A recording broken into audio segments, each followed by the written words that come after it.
Hi hello, সবাইকে সালাম এবং স্বাগতম। আমি ভিডিওটা করতেছি আজকে শনিবার। আমি জানি না ভিডিওটা আমি আমার যখন চ্যানেলে আপলোড দিব, আমার দেশের মানুষ কবে দেখতে পাবে। তবে আমি মূল উদ্দেশ্য ভিডিওটা আমি প্রবাসী ভাইদের জন্য বিশেষ করে। যেহেতু এখন বাংলাদেশের ইন্টারনেট বা যোগাযোগ ব্যবস্থা টোটালি ক্লোজ, এই ফেসিবাদ সরকার, লুটরাজ দুর্নীতিবাদ সরকার তার অপকর্ম লুকানোর জন্য দেশবাসীর কাছে, শুধু দেশবাসী না পুরা বিশ্বের কাছে লুকানোর জন্য সে সংবাদ মাধ্যম বলেন, মানে যোগাযোগ মাধ্যম, ইন্টারনেট সংযোগ, ইভেন সিমের নেটওয়ার্ক পর্যন্ত তারা স্টপ রাখছে। একটা দল কতটা নিরুপায় হলে, একটা দল কতটা অসহায় হলে এই কাজটা করতে পারে, জঘন্যতম একটা কাজ। আই থিঙ্ক এটা সবাই অবগত। আওয়ামী লীগ সরকার সবসময়ই তাদের একটা প্যাটার্ন ছিল, তারা খেলা হবে। শামীম ওসমানের ডায়লগ, যেটা কিনা মুভিতেও এখন চলে, ওয়েব সিরিজও চলে, পাবলিকের মুখে মুখে খেলা হবে, খেলা হবে। আজকে এই শামীম ওসমান কোথায়? আজকে এই ছাত্রলীগের পোলাপাইন কোথায়? আজকে এই পুলিশ বাহিনী কি করতেছে? আমাদের বাইদের ওপর হামলা চালাচ্ছে পুলিশ বাহিনী। আওয়ামী লীগ সরকার সবসময় এই প্রশাসনের ওপর দাঁড়িয়েই যা কিছু করার করছে, ঠিক স্টিল নাও এখন পর্যন্ত সে এগুলো করার চেষ্টা করতেছে। আমি আমার জায়গা থেকে ঠিক এই পর্যন্ত যতটুকু আপডেট, সরকারের পায়ের তলায় মাটি নেই। একটা দেশের সরকার যখন তার জমিনের ওপর তার অধিকার মানে ক্ষমতা হারাই ফেলায়, তখন সে আকাশপথে যায়। যখন সে আকাশপথে হারাই ফেলায়, তখন সে লাস্ট কারফিউ জারি করে, 14 ধারা জারি করে। বাংলাদেশের সরকারের অবস্থা এখন এরকম। বাংলাদেশের সরকার প্রথম তার ক্যাডার বাহিনী ছাত্রলীগ মাঠে খেলাইছে, খেলা শেষ। তারপর তাদের এই পুরো সংগঠন আওয়ামী লীগের মাঠে নামছে, খেলাইছে, শেষ। পুলিশ বাহিনী মাঠে নামাইছে, পুলিশ বাহিনীও খেলা শেষ। তারপর বিজিবি, বিজিবি একটা ছোলা মূর্তি, আর কিচ্ছু না, এখানেও খেলা শেষ। ঠিক এখন পর্যন্ত, আজকে তারিখ 20 তারিখ শনিবার, ঠিক এখন পর্যন্ত আপডেট, সেনাবাহিনী ঢাকা শহরের বিভিন্ন জায়গায় নামছে, কিন্তু তারা কোনো গুলি করা বা ছাত্রদের সাথে দাওয়া পাল্টা এরকম কোনো নিউজ এখন পর্যন্ত আসেনি।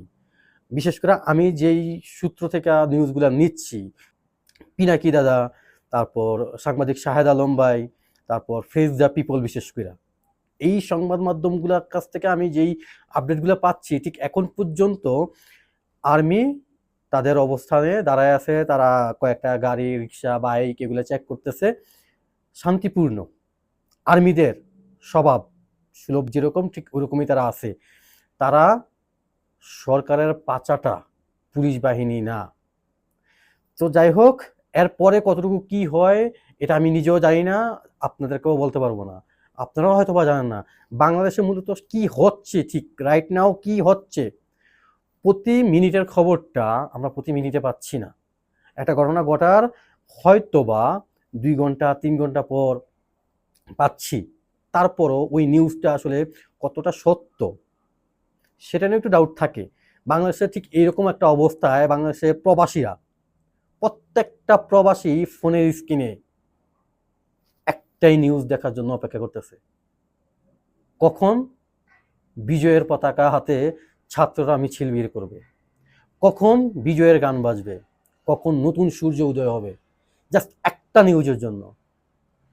এত নিকৃষ্ট একটা কাজ বাংলাদেশের সরকার করছে, যে কাজটা বাংলাদেশের যত প্রবাসী আছে, খুব, যদি যারা মূলত আওয়ামী লীগ করে তারাও এই কাজটাকে ঘৃণা করতেছে। বাংলাদেশের যোগাযোগ মাধ্যমগুলোকে টোটালি ক্লোজ করে দিছে। আপনার মা, আমার মা, ভাই বোন যে কেউ অসুস্থ থাকতে পারে, কেউ মারা যেতে পারে। আপনি জাস্ট আপনার জায়গা থেকে একটু চিন্তা করেন, এই বাংলাদেশের ফেসিবাদ সরকার, দুর্নীতিবাদ সরকার ইন্টারনেট মাধ্যম টোটালি অফ রাখছে। আপনার বাবা অসুস্থ, আপনার মা অসুস্থ, আপনার বোন অসুস্থ, আপনার ওয়াইফ অসুস্থ, আপনার বাবা মারা গেছে, মা মারা গেছে, আপনার সংবাদটা পাবেন, তাদের সাথে যোগাযোগ করবেন, ওই রাস্তাটা পর্যন্ত নাই।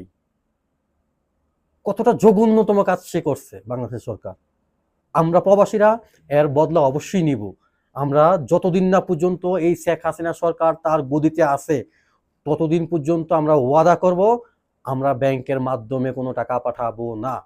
বিভিন্ন মাধ্যম আছে, আমি এখানে বললাম না, যে যেভাবে পারেন টাকা পাঠান, কিন্তু ব্যাংকের মাধ্যমে টাকা পাঠাবেন না। আগামী 3 মাস যদি টাকা না পাঠানো লাগে, দরকার হয় ফ্যামিলিকে বলেন এই 3 মাস তোমরা যেমনি ভালো হয় যেমনি মন চায় চলো, টাকা থাকলে বা অ্যারেঞ্জ করে, তারপর যদি কোনো সমস্যা হয় একটা মাধ্যম আছে, অনেক মাধ্যম আছে টাকা পাঠানোর, ব্যবস্থা করে পাঠান, কিন্তু ব্যাংকের মাধ্যমে আর 1 টাকাও না। এটা আমার রিকোয়েস্ট। এই সরকারকে আমরা আর দেখতে চাই না। এই ছাত্রদের আন্দোলনকে কেউ কোনো দলের সাথে মিলিয়ে কাউকে গালিগালাজ করা বা কাউকে দোষ দিয়ে কোনো একটা দলের তকমা লাগাবেন না প্লিজ। ব্যক্তিগতভাবে আমিও কোনো দল করি না, ব্যক্তিগতভাবে আমি কোনো দলে নাই এখন, কিন্তু আমি ন্যায্য যে বিচারটা, দাবিটা, সেটার পক্ষে। কিন্তু এই দাবিটা ওই পর্যন্ত এখন আর সীমাবদ্ধ নাই।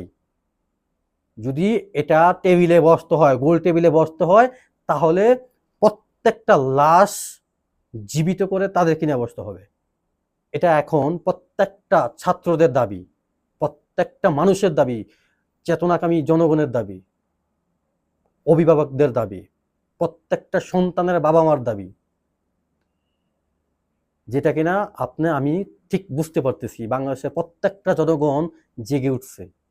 প্রত্যেকটা জনগণ অতিষ্ঠ হয়ে গেছে এই সরকারের আমলে, এই সরকারের শাসন ব্যবস্থা নিয়ে, তাদের দুর্নীতি নিয়ে।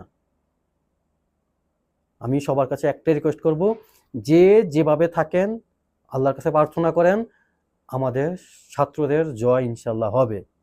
আর হ্যাঁ, আমি আবারও বলতেছি, এই শেখ হাসিনা সরকার যতক্ষণ না পর্যন্ত তার গদি ছাড়তেছে, ঠিক ততদিন পর্যন্ত বাংলাদেশে কেউ ব্যাংকে টাকা পাঠাবেন না। আমরা প্রবাসে, আমরা তাদের সাথে সামিল হতে পারছি না, আমরা তাদের সাথে যোগ দিতে পারতেছি না আন্দোলনে, কিন্তু আমাদের হাতে একটা উপায় আছে। আমরা বাংলাদেশে রেমিটেন্স পাঠানো বন্ধ করে তাদের দলে যোগ দিতে পারি। সেই প্রতিবাদে, সেই মিছিলে আমরা সরাসরি যোগ দিতে না পারলেও, সরাসরি সম্পৃক্ত না থাকতে পারলেও, আমরা দূর থেকে বাংলাদেশের রেমিটেন্স না পাঠিয়ে তাদের সাথে যোগ হতে পারি, আমাদের নাম লিখাতে পারি এই যুদ্ধে।